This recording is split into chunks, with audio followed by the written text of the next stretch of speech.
There was a lot of things that went wrong for Oklahoma State in Orlando, Florida. But one of the things we also did see, we didn't see Bedlam Bowman. We saw possibly, this is why he may have been a backup Bowman. You are Locked On Oklahoma State, your daily podcast on the Oklahoma State Cowboys. Part of the Locked On Podcast Network, your team every day.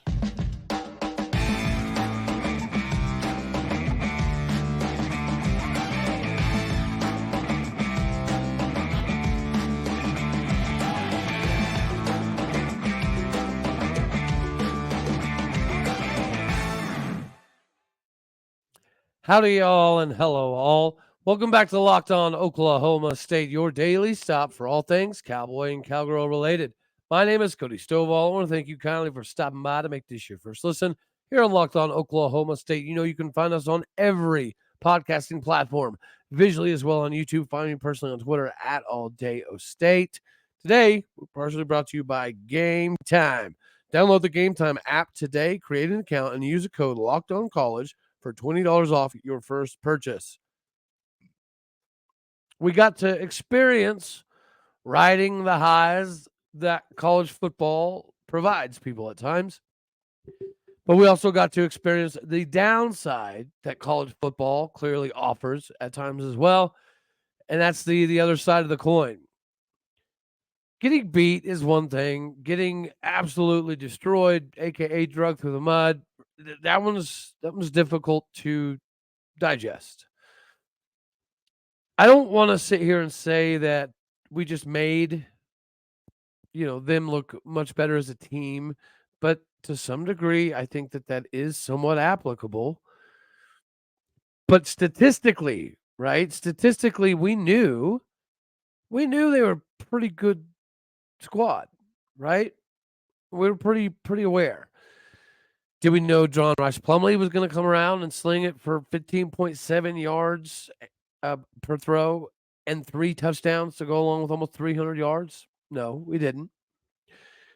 Did we think R.J. Harvey was going to rush for 206 yards on us at 8.6 yards a clip? No, people hadn't been able to run on us all that effectively for an entire game, at least for sure. And then John Rice Plumlee chipped in another 74, 75 yards rushing himself.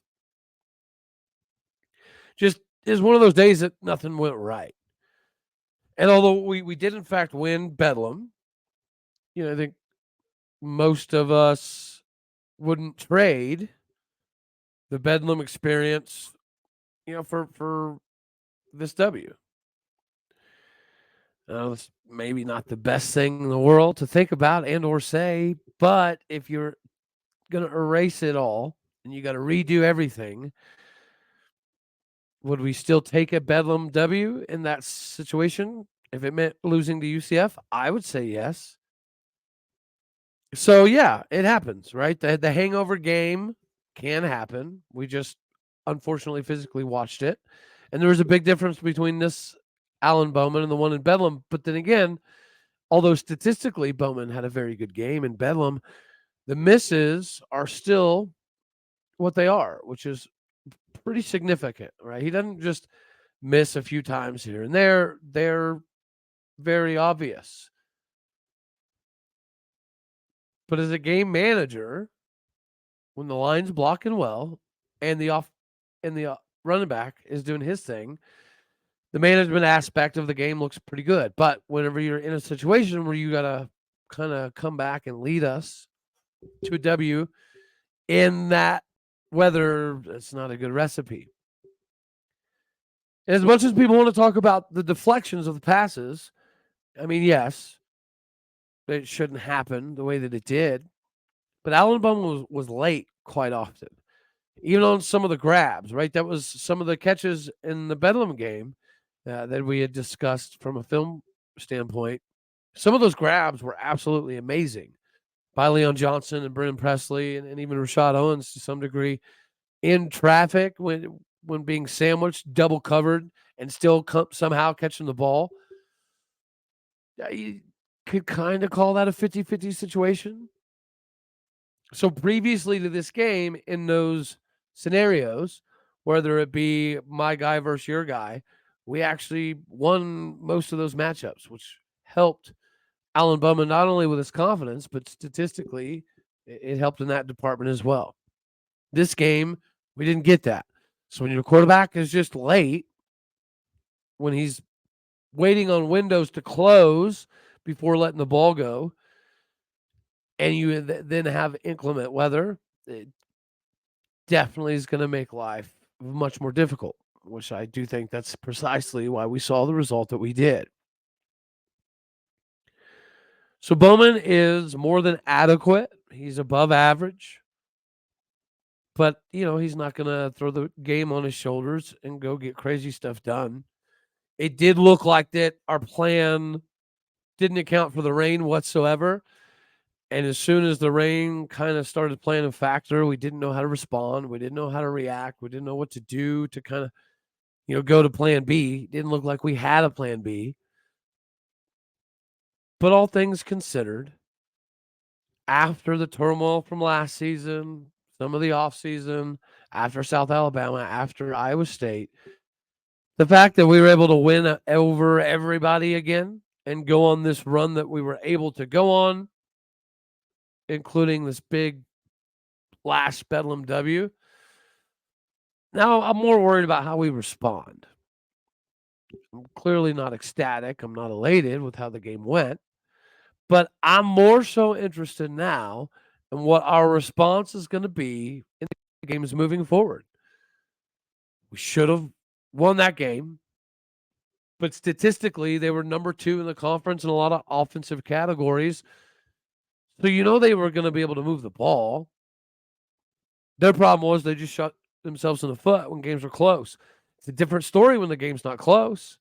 It's kind of hard for them to do so when they've got a significant lead. And we're not a team that is designed to come back. But how we take care of business from here on out, probably a little bit more important, of course.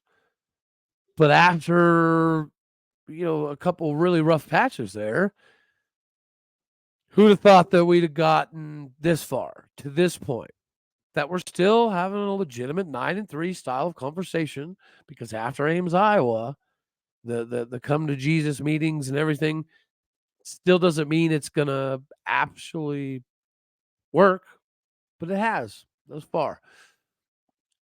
And before we get into that, I have to remind you that today we're brought to you by Gametime. Do not let last minute things concern you as much anymore. Usually when you have to get tickets, you have to plan with months or weeks in advance and have all the preparations designed ahead of time. You don't have to do that anymore. Take the guesswork out of buying tickets to your next big event.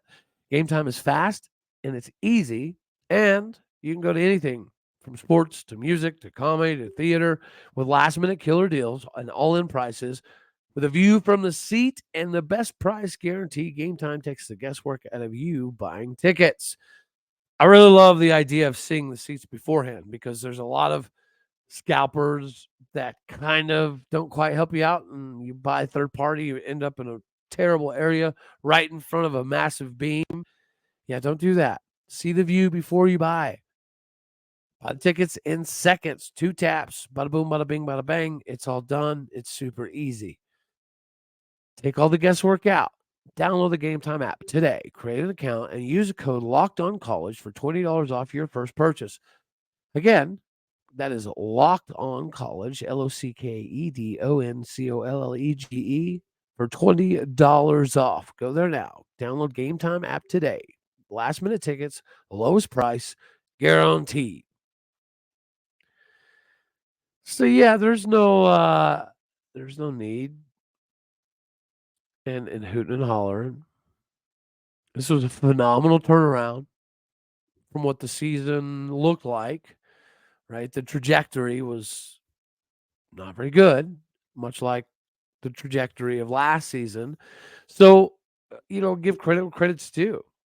I think it's a step forward in making sure that Gundy was able to kind of dive back in and redial into everybody in the locker room. And obviously not only get a response, but get an answer, right? Call and response.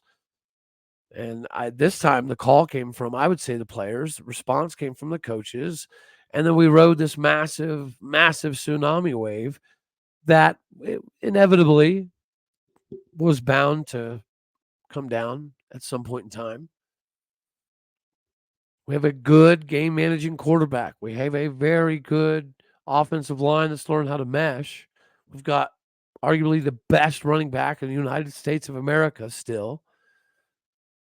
I know 25 yards doesn't look like it, right? It's nice to see Sessi get in there and pop off for a couple big runs.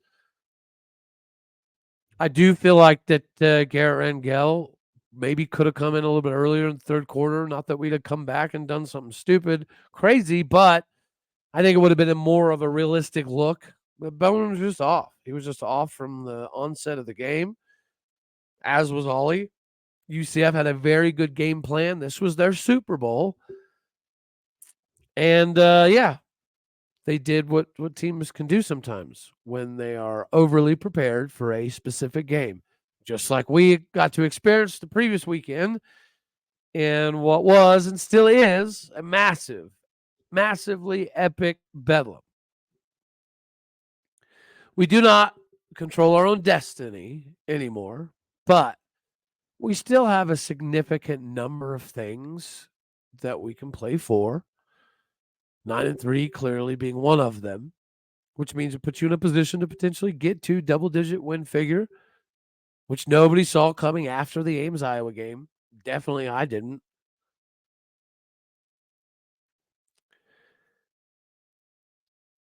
This conference is wild.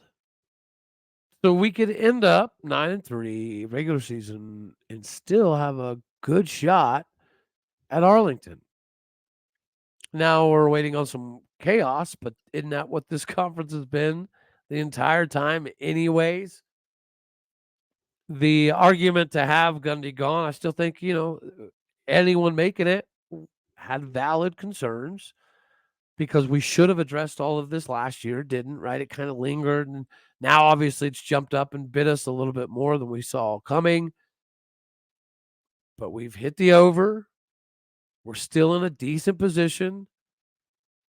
Now we go to Houston, a good recruiting hotbed, a good time and a good area for a lot of people to get the sour taste out of their mouths. Probably we didn't have an overabundance of potential future Cowboys in attendance at UCF, which is okay. We got a massive commit, the one that everyone's been waiting on, and quarterback Malake Smith, which we'll cover a little bit later on this week as well. But there's still a lot out there to play for. There's still a lot out there that we're chasing. And I don't think very many of us would have anticipated this being a legitimate conversation, no matter how many wins we did or did not have. I always want more for O State. I think we can produce more.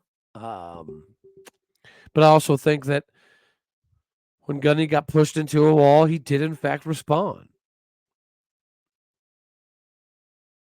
Response was pretty good. This is a regroup game. If you take care of business from here on out, winning a trophy is still very achievable. I know it sounds kind of crazy, and it's weird that it's gotten to this point, but this conference is going to afford some more opportunities.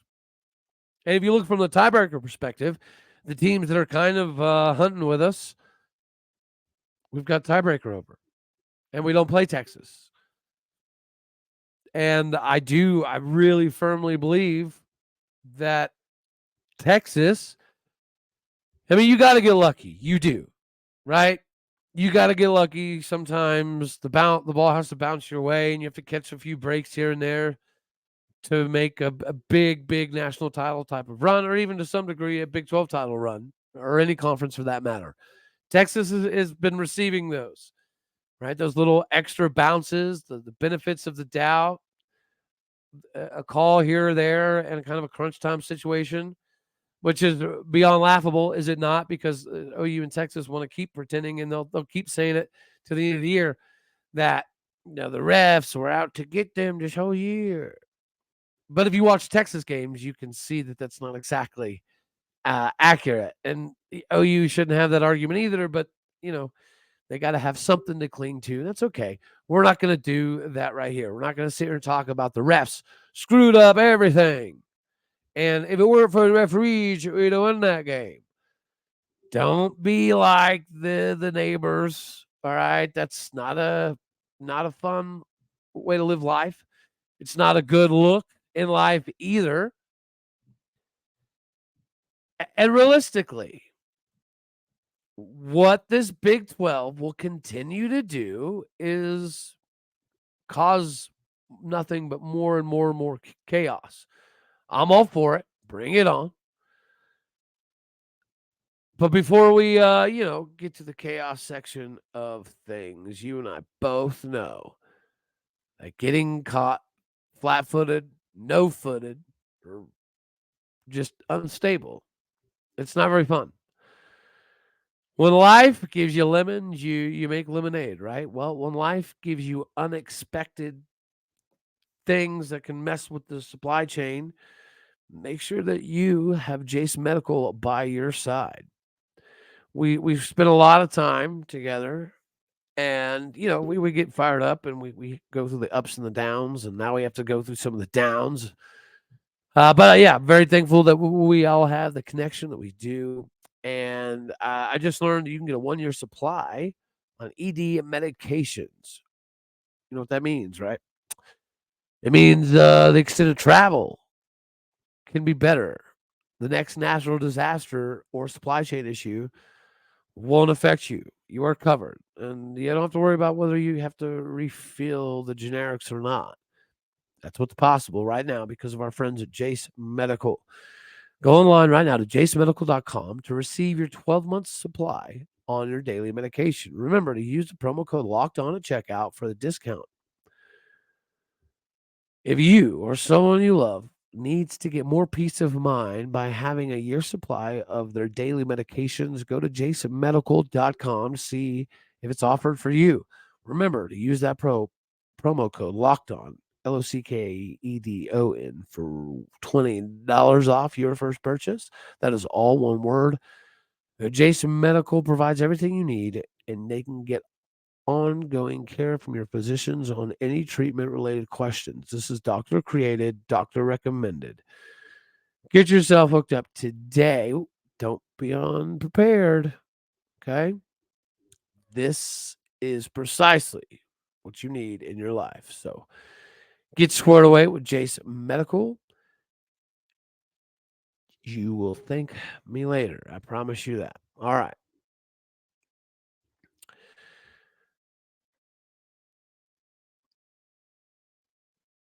So there's still plenty to play for. And nobody likes hoping for losses, right?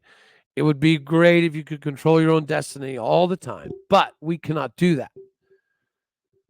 And that's the case for a lot of teams in the country, especially a lot of teams in the Big 12. But now we just need to wait on a little bit more chaos to happen. I think if you look at the Big 12 slate that it is coming up, tailor-made for some chaos. OU has to go to BYU. That's not an easy proposition. Iowa State gets Texas at home. Everybody knows playing late in Ames, late in November, late in the year, in Ames, Iowa, is not a recipe for success. So I could easily see Iowa State pulling this off and getting the W over the Shorthorns in Ames, Iowa. Going to Provo, Utah is not happy. I'm sorry, it's not a happy experience. And most players aren't happy whenever they do go there. I think Texas Tech could end up getting a pretty solid win. And of course, we've got to take care of business against Houston. But there's still a lot of landmines out here. K-State can't take life easy. OU doesn't have any room for maneuverability anymore. Texas just keeps winning, right? They barely win. They should have lost to Houston. They should have lost to K-State. They should have lost last weekend to TCU. They're hanging on by a thread. But I do know you need that. I understand that part. You got to get lucky at times to make a decent bid at playing for something significant. And I know that Texas has gotten those easy bounces. They've gotten those calls that have allowed them to kind of be in the position they are in now. But let me go down to the comments section. Should we have a little bit more of an elevated cause for concern as it pertains to the Houston game? How are you guys feeling about Texas going to Ames, Iowa? Are you feeling like I'm feeling, and that the Big 12 is in store for more madness, more craziness, more chaos, including an Iowa State W over the Shorthorns this weekend? Does OU get it done against BYU? Is Iowa State going to have the ability to kind of recharge some batteries? Does K-State offense prove that it's still got a lot of teeth left? We all know one thing, though. The Big 12 does afford you the ability to get beat every single week. That's what it is. Nobody's safe. 1 through 14, 16, 18. It's not going to change. The Big 12 is still going to be this way. It's going to be worse, realistically speaking. It does make the parity better, but the cannibalization factor exists too, which makes life a little bit more precarious as you try to tiptoe through the conference and always being one of the top dogs. It should be us. Utah's going to have an argument there, but as we've seen recently, every one of these teams in the Big 12 is going to be able to put together a good starting group. And the depth side can be developed throughout the course of the season a little bit more organically than it used to be. So you're seeing a lot change. But as far as we're setting up, we're still okay. Now we need some more chaos, but that's what the Big 12 has been. It's been absolutely chaotic this entire time. So as long as the Big 12 continues to do its thing, we could still very well find ourselves squarely in this Big 12 title picture because of some of the teams that we've already beat. So, yeah. So we're going to have for this one, Raisha. You know I love you. God bless. Go Pokes. Don't worry. Don't stress. 9-3, still good as long as we take care of business, as long as we don't have any craziness pop up and bite us in the rear end. We should be fine. All righty, y'all. Until the next one. Later, taters.